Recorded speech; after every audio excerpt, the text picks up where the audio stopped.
Hello दोस्तों, my self Krishna Kumar. मैं आपके साथ अपने केमिस्ट्री सब्जेक्ट के साथ डील करूँगा। आज हम अपनी नेक्स्ट यूनिट स्टार्ट करने जा रहे हैं जिसका नाम होगा सरफेस केमिस्ट्री। देखिए, इसी के नाम से ही पता चल रहा है कि हमारे पास जो सरफेस केमिस्ट्री में हम पढ़ने वाले हैं किसके बारे में पढ़ेंगे, सरफेस के बारे में। अब सरफेस कैसे, कोई भी सब्सटेंस हमारे पास अगर हो तो उसमें दो टाइप के पार्टिकल्स मिलेंगे आपको। कोई भी सब्सटेंस हमारे पास, उसके अंदर दो टाइप के पार्टिकल मिलेंगे, एक अंदर की तरफ और एक उसके सरफेस की तरफ। अगर हम अंदर की तरफ देखें तो पार्टिकल के चारों ओर कोई ना कोई फोर्स, अट्रैक्टिव फोर्स एक्ट कर रही होगी। लेकिन अगर हम सरफेस की बात करें तो सरफेस के ऊपर जो पार्टिकल के ऊपर टोटल फोर्स मिलेगी वो केवल इनवर्ड डायरेक्शन में मिलेगी, इक्वली नहीं होती। The inner particle is attracted equally from all directions, but the particle at surface is unequally attracted from any direction. तो ये बात हमारे पास याद रखोगे कि जो सरफेस पे पार्टिकल होगा वो हर जगह पे अट्रैक्टेड नहीं होता, लेकिन जो इनर पार्टिकल होता है वो उसमें फोर्सेज हमेशा ज़्यादा होती हैं। तो इसके बारे में आगे हमें पढ़ना है क्या कि जो सरफेस केमिस्ट्री होती है वो क्या होती है, the branch of chemistry which deals with the study of, किसके साथ डील करेंगे हम यहाँ पे, nature of surface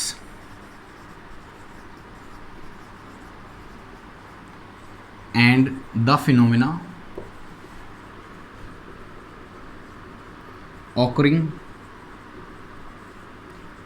at the surface of any substance।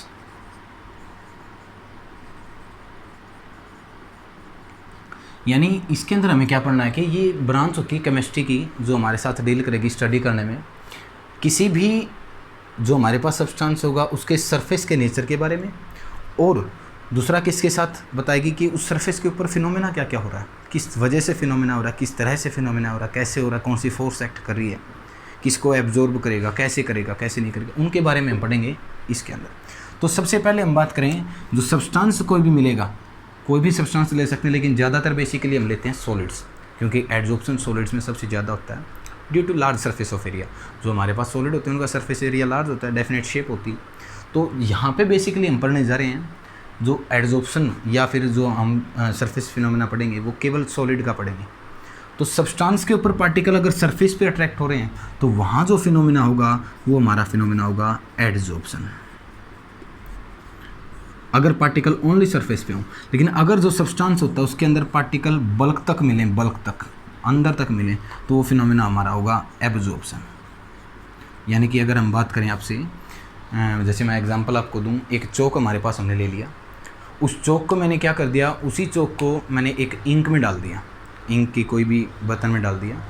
तो जब उस चौक को निकालेंगे तो आप देखोगे कि बाहर से अगर ब्लू इंक हमारे पास होगी तो चौक बाहर से ब्लू मिलेगा, लेकिन उसको तोड़ के देखेंगे तो अंदर से वाइट मिलेगा। That means particles which attracted only on the surface of chalk, this phenomena is known as, या this phenomena is due to the adsorption। यानी जहाँ सरफेस के ऊपर केवल फिनोमेना हो रहा है वो हमारे पास कौन सा होगा, एडजॉर्प्शन। लेकिन जहाँ बल्क तक फिनोमेना हो रहा होगा वो हमारे पास क्या होगा, एब्जॉर्प्शन। तो याद रखेंगे जो सरफेस तक फिनोमेना होगा हमारे पास वो क्या होगा, एडजॉर्प्शन होगा, बट जो हमारे पास बल्क तक फिनोमेना होगा वो क्या होगा, एब्जॉर्प्शन होगा। तो आइए हम बात करते हैं एब्जॉर्प्शन कैसे कैसे हो सकता है। एब्जॉर्प्शन सबसे ज़्यादा मिलेगा सॉलिड्स के अंदर। यहाँ हम जो पढ़ेंगे वो एब्जॉर्प्शन पढ़ेंगे हम सॉलिड के सरफेस के ऊपर गैस का एड्जॉर्प्शन, यानी adsorption of gas on the surface of solids. तो आगे देखेंगे हमारे पास क्या होता है, देखो एड्जॉर्प्शन। जो एड्जॉर्प्शन होता है या एब्जॉर्प्शन होता है उनमें जो अट्रैक्शन मिलेगी वो किन्हीं दो चीज़ों के बीच में मिलेगी या किन्हीं दो पार्टिकल्स के बीच में मिलेगी। यानी एक सब्सटेंस होगा जो किसी के ऊपर अट्रैक्ट हो रहा होगा और दूसरा सब्सटेंस होगा जिसके ऊपर कोई चीज़ अट्रैक्ट हो रही है। जैसे कि हमने चाक और इंक का एग्जांपल लिया था। जो चौक होगा वो हमारे पास जिसके उसके चौक के ऊपर एड्जॉर्प्शन हो रहा है, लेकिन जो इंक होगी वो किसी और के सरफेस के ऊपर एड्जॉर्ब हो रही है। इसलिए मैं कह सकता हूँ कि हमारे पास जो एड्जॉर्प्शन होगा जो कि क्या होगा, सबसे पहले तो सरफेस फिनोमेना, सरफेस फिनोमेना। दूसरी बात, जो सरफेस फिनोमेना होगा वो किन्हीं दो चीज़ों के कारण होगा, क्योंकि अट्रैक्शन इनमें मिलेगी हमारे पास। तो दो चीज़ें जो होगी वो होगी, एक तो होगी एड्जॉर्बेट और दूसरी जो हमारे पास चीज़ होगी वो होगी एड्जॉर्बेंट। याद रखेंगे, first is adsorbate and second is adsorbent. In case of chalk and ink, ink जो किसी की सरफेस के ऊपर एडजॉर्ब हो रही है, which adsorb on the surface of another substance. Ink हमारे पास क्या होगी यहाँ पे, अगर हम बात करें इंक एडजॉर्बेट होगी, बट चौक जो हमारे पास होगा, चौक हमारे पास क्या होगा, एडजॉर्बेंट होगा। तो याद रखना है, जिसके सरफेस के ऊपर एडजॉर्प्शन हो रहा है वो एडजॉर्बेंट होगा, जो किसी के सरफेस के ऊपर एडजॉर्ब हो रही है वो एडजॉर्बेट होगा। अगर हम बात करें एडजॉर्प्शंस की, तो याद रखोगे, अगर किसी भी गैस को, जैसे कि हमारे पास, मैं आपको एग्जांपल दूं, कोई भी गैस अगर हमने क्लोज्ड कंटेनर के अंदर डाल दी और उस क्लोज कंटेनर के अंदर हमने चारकोल को रख दिया, तो उसका जो गैस का जो प्रेशर उस क्लोज कंटेनर के अंदर होगा, वो कंटेनर के अंदर उसका प्रेशर कम हो जाएगा। क्यों? क्योंकि गैस के अंदर जो सॉलिड चारकोल हमारे पास होगा वो क्या कर लेगा, उसको एड्जॉर्ब कर लेगा, जिसके कारण वो बाहर की तरफ प्रेशर बहुत कम लगाएगा, प्रेशर को रिड्यूस कर देगा। ऐसे ही बहुत सारे एग्जांपल हमारे पास होंगे जो एड्जॉर्प्शन के होंगे। जैसे नेक्स्ट एग्जांपल अगर मैं दूं, वाटर वेपर्स हमारे पास जो होंगे वो अनहाइड्रस CaCl2 कैल्शियम क्लोराइड के अंदर अगर हम डाल दें अनहाइड्रस के अंदर, तो वाटर वेपर्स उसके ऊपर तो क्या हो रहे हैं, एब्जॉर्ब, बट एड्जॉर्ब होंगे कब, जब उनको सिलिका के ऊपर डाल दिया जाए, सिलिका जेल के अंदर अगर डाल देंगे उसको तो वो एड्जॉर्ब हो जाएंगे, लेकिन अगर उसको अनहाइड्रस CaCl2 के अंदर डाल दिया जाए तो वो एब्जॉर्ब होंगे। टोटली हमारे पास अगर कंक्लूजन बताएं तो ये होगा कि जो हमारा एड्जॉर्प्शन होता है वो केवल सरफेस फिनोमेना होता है, यानी सरफेस के ऊपर जो हमारे पास बातें मिलेंगी, लेकिन जो एब्जॉर्प्शन होगा वो बल्क फिनोमेना होगा। एड्जॉर्प्शन दो चीज़ों के बीच में मिलेगा, first is adsorbate and second is adsorbent. अब बात आती है कि जो एड्जॉर्बेट और एड्जॉर्बेंट होता है, इसमें मैकेनिज्म क्या होता है। मैकेनिज्म मीन्स कि किस तरीके से हमारे पास एड्जॉर्प्शन हो रहा होता है, ये सरफेस पे ही क्यों हो रहा होता है। तो ऐसे समझेंगे इस चीज़ को, मान लिया हमारे पास कोई भी सॉल्यूशन होगा, इसके अंदर जो पार्टिकल होगा यहाँ पे ये हर डायरेक्शन में इक्वली अट्रैक्टेड होगा, बट यहाँ पे जो पार्टिकल मिलेगा ये केवल और केवल अंदर की तरफ अट्रैक्टेड होगा। यानी यहाँ टोटली नेट फोर्स देखें तो अगर वेक्टर क्वांटिटी के हिसाब से देखें यहाँ नेट फोर्स 0 होगी, लेकिन यहाँ नेट फोर्स 0 कैंसिल नहीं कर रही, ये केवल ये फोर्स आपस में कैंसिल करेंगे एक दूसरे को, नीचे वाले डाउनवर्ड मिलेंगे। यानी ये कह सकते हैं हम कि ऊपर जो सरफेस वाला पार्टिकल होगा वो हमेशा नीचे की तरफ अट्रैक्टेड मिलेगा, लेकिन जो अंदर वाला पार्टिकल होगा वो तो इक्वली डायरेक्शन में हर जगह पे मिलेगा, यानी ये कहीं नहीं जा सकता, ये यहीं मिलेगा, लेकिन वो हमेशा कहाँ आने की कोशिश करेगा, अंदर, नीचे आने की कोशिश करेगा। क्यों? क्योंकि उसकी अट्रैक्टिव फोर्स इनवर्ड डायरेक्शन में लग रही है, लेकिन आएगा भी नहीं। क्यों? अगर वो अंदर तक पहुंच गया तो हमारे पास क्या होगा, एब्जॉर्प्शन होगा। यहाँ क्या हो रहा है, केवल adsorption, because there is no empty space for this particle to enter. इस पार्टिकल के एंटर करने के लिए यहाँ कोई एम्प्टी स्पेस नहीं होगा, इसलिए ये अंदर नहीं आएगा, लेकिन क्या रहेगा, उसके सरफेस के ऊपर अंदर की तरफ अट्रैक्ट रहेगा हमेशा। इट मीन्स यहाँ पे क्या हो रहा है हमारे पास, सरफेस फिनोमेना, और सरफेस फिनोमेना पे अगर अट्रैक्शन हो रही है दो पार्टिकल्स के बीच में, it means there is adsorption take place. अगर यहाँ ये पार्टिकल अंदर तक चला जाता, अगर ये जैसे बात करें, मैंने चौक की बात की थी, अगर आप स्पून की बात करो, जिसको देसी भाषा में शाइंसूस कहते हैं, शाइंसूस बेडशीट में या बहुत सारे शीट्स वगैरह में आता है, अगर उसको देखें, उसको पानी में डुबो के देखो आप, वैसे का वैसा निकालोगे तो वाटर जो मिलेगा उसके सरफेस पे आएगा, लेकिन उसको थोड़ा सा पिंच करके देखेंगे ना तो पानी उसके अंदर तक चला जाता है। अगर पार्टिकल उसके केवल सरफेस तक आ रहे हैं, it means there is adsorption take place. अगर पार्टिकल उसके अंदर तक जा रहे हैं, it means absorption take place.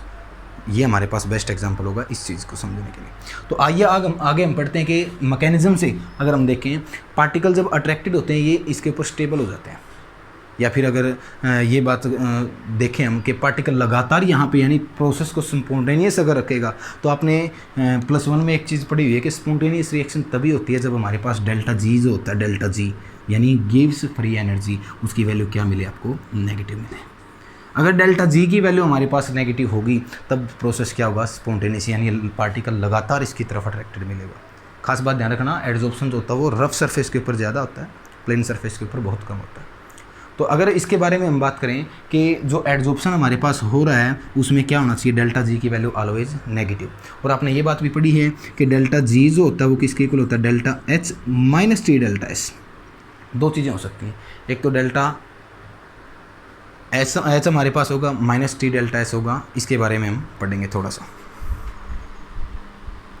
तो अगर बात करें डेल्टा एच और टी डेल्टा एस की, इसके अंदर जो वैल्यू होती है डेल्टा जी की कब नेगेटिव हो सकती है, अगर आप इसको देखो, इसकी वैल्यू तभी नेगेटिव हो सकती है फर्स्ट ऑफ ऑल अगर डेल्टा एच की वैल्यू लेस हो टी डेल्टा एस से, सेकंड क्या कह सकते हैं, डेल्टा एच की वैल्यू भी क्या हो, नेगेटिव हो। तो मोर नेगेटिव वैल्यू लेने के लिए इन दोनों में कंडीशन कौन सी सेटिस्फाई होगी हमारे पास, ये वाली, क्योंकि अगर ये भी नेगेटिव हो जाए ये भी नेगेटिव हो जाए तो डेल्टा जी हमारे पास क्या आ जाएगा, negative. It means delta H जिसको हम कहते हैं एंथैल्पी चेंज, टी होता है टेम्परेचर और डेल्टा एस होता है एंट्रोपी चेंज। अगर डेल्टा एच की वैल्यू हमारे पास क्या आ जाए, नेगेटिव आ जाए, तो इसका मतलब डेल्टा जी हमारे पास क्या हो सकता है, नेगेटिव हो सकता है। और जब पार्टिकल अट्रैक्ट हो ही रहे हैं, पार्टिकल जब अट्रैक्ट हो जाते हैं एक दूसरे को, स्टेबल हो जाते हैं, तो कुछ एनर्जी रिलीज करते हैं वहाँ पे जो हीट की फॉर्म में निकल जाती है। इट मीन्स एड्जॉर्प्शन जो होगा, adsorption is exothermic in nature, because exothermic in nature, because क्यों होगा, क्योंकि वहाँ पे डेल्टा एच की वैल्यू क्या आएगी, नेगेटिव। और डेल्टा एच की वैल्यू नेगेटिव आएगी तो इट मीन्स डेल्टा जी की वैल्यू भी नेगेटिव आएगी। अगर डेल्टा जी की वैल्यू नेगेटिव आएगी तो प्रोसेस इज स्पॉन्टेनियस, लगातार प्रोसेस हमारे पास क्या होता रहेगा, चलता रहेगा। अब बात करते हैं कि एड्जॉर्प्शन कहाँ कहाँ हो सकता है। एड्जॉर्प्शन बेसिकली जो हमारे पास मिलेगा, जो यहाँ पे हमने पढ़ना है, गैस का एड्जॉर्प्शन पढ़ना है on the surface of solids. Solids के अंदर गैस का एड्जॉर्प्शन पढ़ेंगे। अब सॉलिड में एग्जांपल क्या हो सकते हैं, चारकोल हो सकता है, सिलिका जेल हो सकता है, एल्यूमिना जेल, बहुत सारे एग्जांपल हमारे पास ऐसे हैं जो एड्जॉर्प्शन में आएंगे, सरफेस में आएंगे। सरफेस पे जो फिनोमेना हो रहा था, सॉलिड ही क्यों ले रहे हैं, इसलिए ले रहे हैं क्योंकि यहाँ पे क्या होता है, सॉलिड का जो हमारे पास सरफेस एरिया वो ज़्यादा होता है, यानी वहाँ पर एड्जॉर्प्शन बहुत ज़्यादा हो सकता है। आपने देखा भी होगा ज़्यादातर एड्जॉर्प्शन जो मिलेगा आपको सॉलिड्स के अंदर ही मिलेगा। क्यों, क्योंकि लिक्विड के अंदर और गैसेज के अंदर डिफ्यूजन बहुत आसानी से हो सकता है, पार्टिकल अंदर तक जा सकते हैं, और अंदर तक चले गए तो वो एड्जॉर्प्शन में नहीं आएंगे, वो केवल और केवल एब्जॉर्प्शन में आएंगे। ये बात आपको याद रखनी पड़ेगी। तो अगर हमारे पास गैस का एड्जॉर्प्शन हो रहा हो on the surface of metal है तो वो भी सॉलिड, बट स्पेशली अगर मेटल नाम लिया जाए यहाँ पे, तो उसको प्रोसेस को नाम देंगे ओक्लूजन। ओक्लूजन उस प्रोसेस का नाम होगा अगर सरफेस किसका हो, मेटल का, सॉलिड की जगह। सॉलिड हमारे पास सॉलिड ही होते हैं लगभग मेटल। अगर स्पेशली मेटल के लिए आ रहा तो क्या होगा हमारे पास, वो गैस का एड्जॉर्प्शन मेटल के ऊपर, तो ओक्लूजन कहेंगे। Removal of adsorbate and adsorbent, adsorbate और एड्जॉर्बेंट, या फिर ये कह सकते हैं कि एड्जॉर्प्शन को रिमूव अगर कर रहे हैं तो रिमूव करने को हम यहाँ पे क्या नाम देंगे, डीजॉर्प्शन। याद रखेंगे कि एक होता है कि हमारे पास एड्जॉर्प्शन और एक होता है डीजॉर्प्शन। डीजॉर्प्शन का मतलब होता है कि एड्जॉर्प्शन को वहाँ से हटा दिया गया, और एड्जॉर्प्शन हटा दिया जा रहा है, इसका मतलब एड्जॉर्बेट और एड्जॉर्बेंट के बीच में जो फोर्स है उसको क्या किया जा रहा है, कैंसिल किया जा रहा है, वो एक दूसरे से अलग किए जा रहे हैं। आइए आगे पढ़ते हैं हमारे पास कि एड्जॉर्प्शन कितने टाइप का होता है, कहाँ कहाँ होता है, कैसे होता है, उसके बारे में हम पढ़ेंगे। आपको एक बात का पता चल गया कि adsorption is exothermic in nature, it means heat is released while adsorption take place. जब एड्जॉर्प्शन हमारे पास टेक प्लेस करेगा तो हमारे पास क्या होगा, हीट बहुत सारी रिलीज होगी, और अगर हीट रिलीज होगी तो वो फिनोमेना हमारा क्या होगा, एक्सोथर्मिक नेचर का होगा। आगे हम बात करते हैं क्या, टाइप ऑफ एड्जॉर्प्शन के बारे में। टाइप्स ऑफ एड्जॉर्प्शन,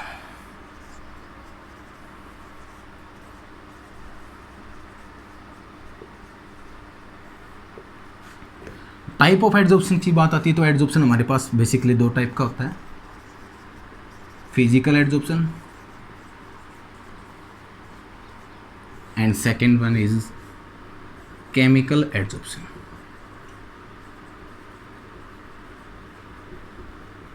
दो टाइप का हुआ, केमिकल और फिजिकल एड्जॉर्प्शन जो होते हैं इनकी दोबारा अगर सेकंड नेम देखें, दूसरा नाम जो होगा वो फिजिजॉर्प्शन होगा, फिजिकल का, और केमिकल एड्जॉर्प्शन का नाम होगा केमिजॉर्प्शन। याद रखेंगे केमिकल एड्जॉर्प्शन का नाम क्या होगा, केमिजॉर्प्शन, और फिजिकल एड्जॉर्प्शन का नाम क्या होगा हमारे पास, फिजिजॉर्प्शन। अब केमिकल एड्जॉर्प्शन और फिजिकल एड्जॉर्प्शन अलग अलग क्यों किए गए, ये हमारे पास अलग अलग किए गए on the basis of forces. जो फिजिकल एड्जॉर्प्शन होगा इसमें क्या होगा, only van der Waal force act between adsorbate and adsorbent. यानी हम ये कह सकते हैं कि इसका नेचर जो होगा वो होगा non specific in nature.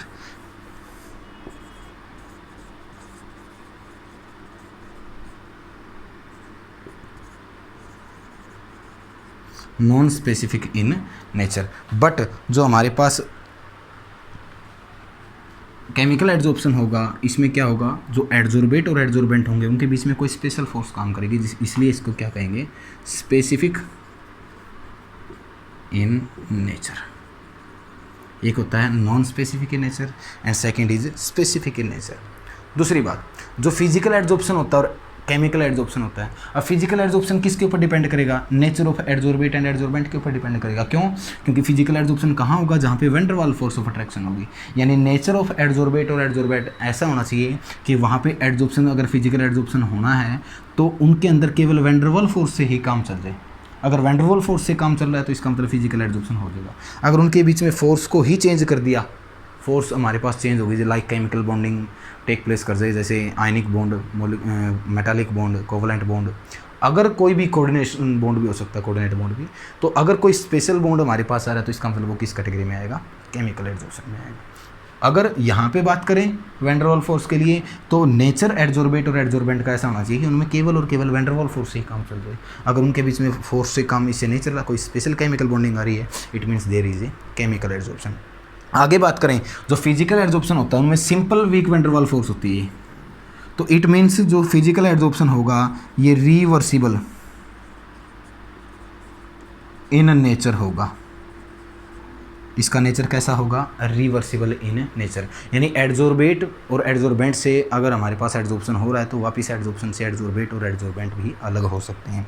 Next अगर बात करें तो केमिकल एड्जॉर्प्शन में इसका जो नेचर होगा वो क्या होगा, irreversible in nature.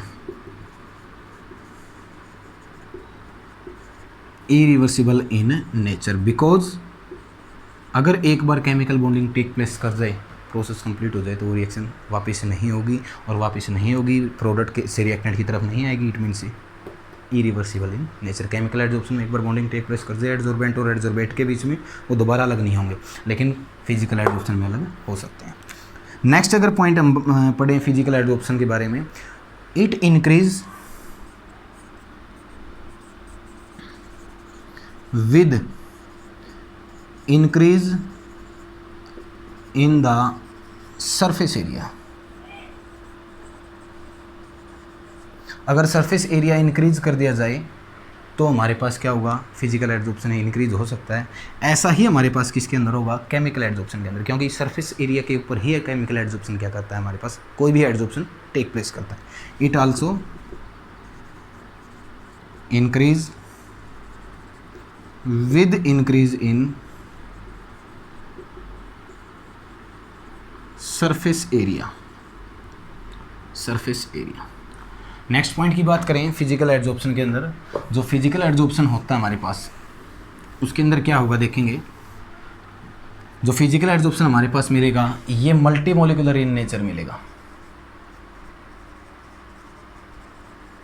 Multi molecular layer यहाँ पे हो सकती है, यानी एक लेयर के ऊपर एक बार एड्जॉर्प्शन हो गया एड्जॉर्बेंट के ऊपर एड्जॉर्बेट का, तो आगे दोबारा से फिर किसी का एड्जॉर्प्शन करवा सकते हैं, फिजिकल एड्जॉर्प्शन दोबारा से फिर किसी का एड्जॉर्प्शन करवा सकते हैं। क्यों? क्योंकि यहाँ पे ओनली और ओनली क्या हो रही है हमारे पास, फिजिकल ये van der Waals force, weak van der Waals force take place कर रही है।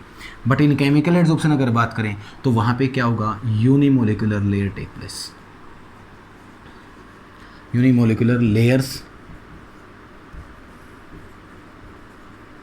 Takes place in chemical adsorption. तो ये हमारे पास कुछ पॉइंट होंगे आपको याद रखना है। और कुछ एक्स्ट्रा पॉइंट अगर हम बात करें, जो मल्टी मॉलिक्यूलर ये फिजिकल एड्जॉर्प्शन होता है इसमें लो, या फिर हम ये कह सकते हैं कि नो एक्टिवेशन एनर्जी रिक्वायर्ड। इसमें कोई एक्टिवेशन एनर्जी की जरूरत नहीं होती, और हो भी की तो बहुत कम, क्योंकि यहाँ पे कोई केमिकल बॉन्ड टेक प्लेस नहीं कर रहा, कोई केमिकल प्रोडक्ट टेक प्लेस नहीं कर रहा। याद रखोगे आप, यहाँ पे केवल और केवल जस्ट अट्रैक्शन हो रही है, और जो हमारे पास एक्टिवेशन एनर्जी होती है उसको क्या होता है कि रिएक्टेंट को प्रोडक्ट में कन्वर्ट करने के लिए वो एनर्जी रिक्वायर होती है। इट मीन्स फिजिकल एड्जॉर्प्शन में इसकी कोई ज़रूरत नहीं होगी। लेकिन बात करें केमिकल एड्जॉर्प्शन की, यहाँ पे क्या होगा, हाई एक्टिवेशन एनर्जी रिक्वायर्ड।